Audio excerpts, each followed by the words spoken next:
ವೀಕ್ಷಕರೇ, ನಾವು ನೀವೆಲ್ಲ ಗಗನಯಾನದ ಬಗ್ಗೆ ಮತ್ತು ಗಗನಯಾತ್ರಿಗಳ ಬಗ್ಗೆ ಕೇಳೇ ಇರುತ್ತೇವೆ. ನಿಮ್ಮಲ್ಲಿ ಯಾರಿಗಾದರೂ ಗಗನಯಾನದ ಕನಸು ಇದ್ದರೆ ತಪ್ಪದೆ ಈ ವಿಡಿಯೋವನ್ನು ಕೊನೆಯವರೆಗೂ ನೋಡಿ. ಹಾಗೆ ಈ ಮಾಹಿತಿ ನಿಮಗೆ ಇಷ್ಟವಾದರೆ ತಪ್ಪದೆ ಈ ವಿಡಿಯೋಗೆ ಒಂದು ಲೈಕ್ ಕೊಡಿ. ಹಾಗೆ ನಮ್ಮ ಚಾನಲ್ಗೆ ಸಬ್ಸ್ಕ್ರೈಬ್ ಮಾಡ್ಕೊಳ್ಳಿ ಮತ್ತು ಮರೆಯದೆ ನಿಮ್ಮ ಅನಿಸಿಕೆಯನ್ನ ಈ ಒಂದು ವಿಡಿಯೋದ ಕಮೆಂಟ್ ಬಾಕ್ಸ್ ಅಲ್ಲಿ ಕಮೆಂಟ್ ಮಾಡಿ ತಿಳಿಸಿ. ವೀಕ್ಷಕರೇ, ಗಗನಯಾನ ಅಂದ ಕೂಡಲೇ ನಮಗೆ ಮೊದಲು ನೆನಪಾಗುವುದು ಭಾರತದ ಮೂಲದ ಕಲ್ಪನಾ ಚಾವ್ಲಾ ಮತ್ತು ಸುನೀತಾ ವಿಲಿಯಮ್ಸ್ ಎಂಬ ಭಾರತದ ದಿಟ್ಟ ಮಹಿಳೆಯರು. ಕಲ್ಪನಾ ಚಾವ್ಲಾ ನಮ್ಮ ಮಧ್ಯೆ ಈಗ ಜೀವಂತವಾಗಿ ಇಲ್ಲವಾದರೂ ಅವರ ಆ ಒಂದು ನೆನಪು 100 ಕೋಟಿ ಭಾರತೀಯರ ಮನದಲ್ಲಿ ಅಜರಾಮರ. ಇನ್ನು ಸುನೀತಾ ವಿಲಿಯಮ್ಸ್ ಗಗನ ನೌಕೆಯಲ್ಲಿ ಆದ ಎಡವಟ್ಟಿನಿಂದ 9 ತಿಂಗಳುಗಳ ಕಾಲ ಬಾಹ್ಯಾಕಾಶದಲ್ಲಿ ತಮ್ಮ ಜೀವನವನ್ನು ಕಳೆದು ಸುರಕ್ಷಿತವಾಗಿ ಬಂದಿಳಿದಿದ್ದಾರೆ. ವೀಕ್ಷಕರೇ, ಇವಾಗ ನಿಮಗನಿಸಿರಬಹುದು ಗಗನಯಾನವೆಂಬುದು ಯಾವುದೋ ಟೂರ್ ಅಥವಾ ಪಿಕ್ನಿಕ್ಗೆ ಹೋದ ರೀತಿ ನಮಗೆ ಸಿಗುವ ಆನಂದ ಅಥವಾ ಖುಷಿ ಈ ಗಗನಯಾನದ ಸಮಯದಲ್ಲಿ ದೊರೆಯುತ್ತದೆ ಎಂದು. ಆದರೆ ಈ ಗಗನಯಾನದ ಸತ್ಯ ಸಂಗತಿಯೇ ಬೇರೆ ಇದೆ.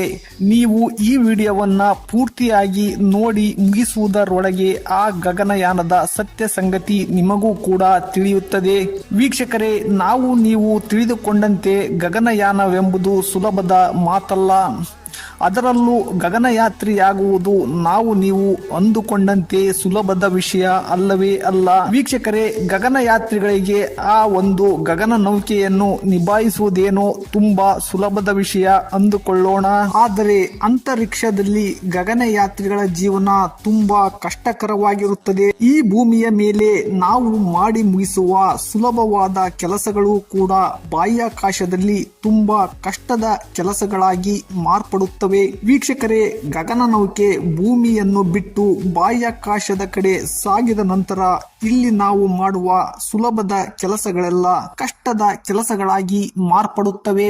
ಮನುಷ್ಯ ಜೀವನವನ್ನು ನಡೆಸಲು ಯೋಗ್ಯವಾಗಿರುವ ಈ ಭೂಮಿಯ ಮೇಲೂ ಕೂಡ ಅನೇಕ ಸಾರಿ ಮನುಷ್ಯನಿಗೆ ಕಷ್ಟಗಳು ಬಂದೊದಗುತ್ತವೆ. ಅಂತಹದರಲ್ಲಿ ಮನುಷ್ಯ ಬೇರೊಂದು ಗ್ರಹದಲ್ಲಿ ಹೋಗಿ ವಾಸಿಸುವ ಕನಸು ಅಷ್ಟೊಂದು ಸುಲಭವಾಗಿರುವುದಿಲ್ಲ. ವೀಕ್ಷಕರೇ, ಮತ್ತೆ ಹೇಳುತ್ತಿದ್ದೇನೆ, ನಾವು ಈ ಭೂಮಿಯ ಮೇಲೆ ಮಾಡುವ ಕೆಲಸಗಳು ಗಗನದಲ್ಲಿ ಎಷ್ಟು ಕಷ್ಟಕರವಾಗುತ್ತವೆ ಎಂದು ನೋಡಿದರೆ ಈ ಭೂಮಿಯ ಮೇಲೆ ನಮಗೆ ದೊರೆತ ಬದುಕು ನಮಗೆ ಸಿಕ್ಕಂತಹ ಒಂದು ವರದಾನವೆಂದು ಅರ್ಥವಾಗುತ್ತದೆ.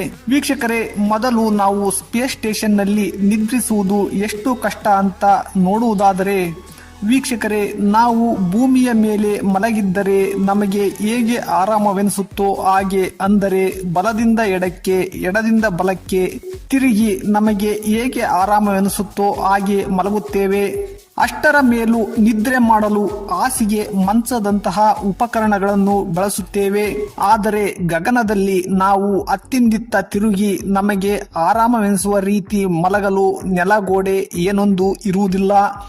ಹಾಗೇನಾದರೂ ನಮ್ಮ ಅರಿವಿಗೆ ಬಾರದೆ ನಿದ್ರಿಸಿ ಬಿಟ್ಟರೆ ಎತ್ತ ತೇಲಿಕೊಂಡು ಹೋಗುತ್ತೇವೋ ಆ ದೇವರಿಗೆ ಗೊತ್ತು. ನಾವು ತೆರಳಿದಂತ ಆ ನೌಕೆಯ ಕ್ಯಾಬಿನ್ ನಲ್ಲಿ ಆ ನೌಕೆಯ ಗೋಡೆಯ ಬುಡದಲ್ಲಿರುವ ಸ್ಲೀಪಿಂಗ್ ಬ್ಯಾಗ್ ನಲ್ಲಿ ಹೋಗಿ ನಿದ್ರಿಸಬೇಕಾಗಿರುತ್ತದೆ. ವೀಕ್ಷಕರೇ, ಮೊದಲೇ ಹೇಳಿದಂತೆ ಆ ನೌಕೆಯ ಸ್ಲೀಪಿಂಗ್ ಬ್ಯಾಗ್ ನಲ್ಲಿ ಆ ಗಗನಯಾತ್ರಿ ನಿದ್ರಿಸದೆ ಬೇರೊಂದು ಕಡೆ ಗಗನಯಾತ್ರಿ ನಿದ್ರೆಗೆ ಜಾರಿದರೆ ಆ ಒಂದು ಗಗನಯಾತ್ರಿ ಗಗನದಲ್ಲಿ ಕಳೆದು ಹೋಗುವ ಸಂಭವ ಹೆಚ್ಚಿರುತ್ತದೆ.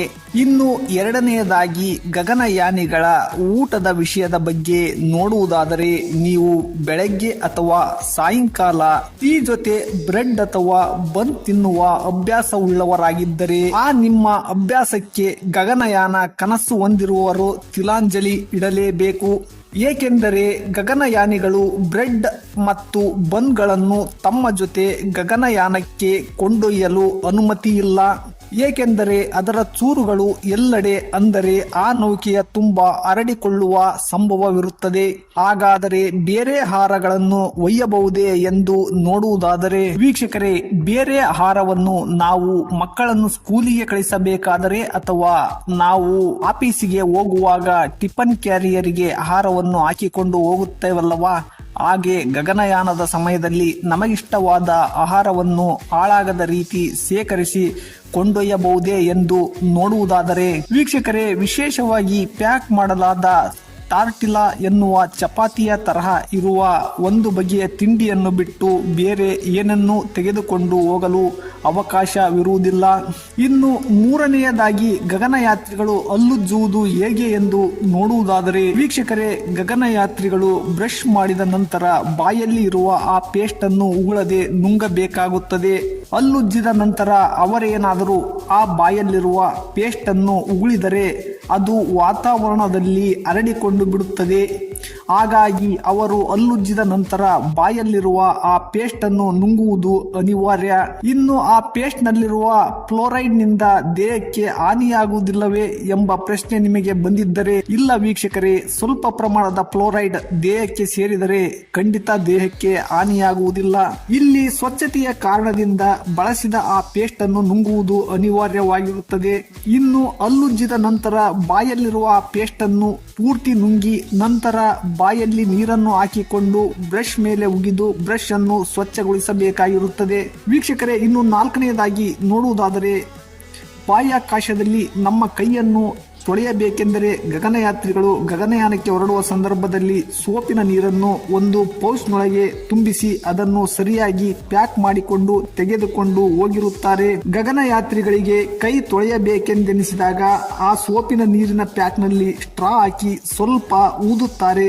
ಆಗ ಹೊರಬಂದ ನೀರು ಅಲ್ಲಿ ಗುರುತ್ವಾಕರ್ಷಣೆ ಇಲ್ಲದ ಕಾರಣ ಚೆಂಡಿನಂತೆ ತೇಲಲಾರಂಭಿಸುತ್ತದೆ. ಅದನ್ನು ಕ್ಯಾಚ್ ಹಿಡಿದು ಕೈ ಉಜ್ಜಿಕೊಂಡು ನಂತರ ಟವಲಿನಿಂದ ಒರೆಸಿಕೊಳ್ಳುತ್ತಾರೆ ಗಗನಯಾತ್ರಿಗಳು.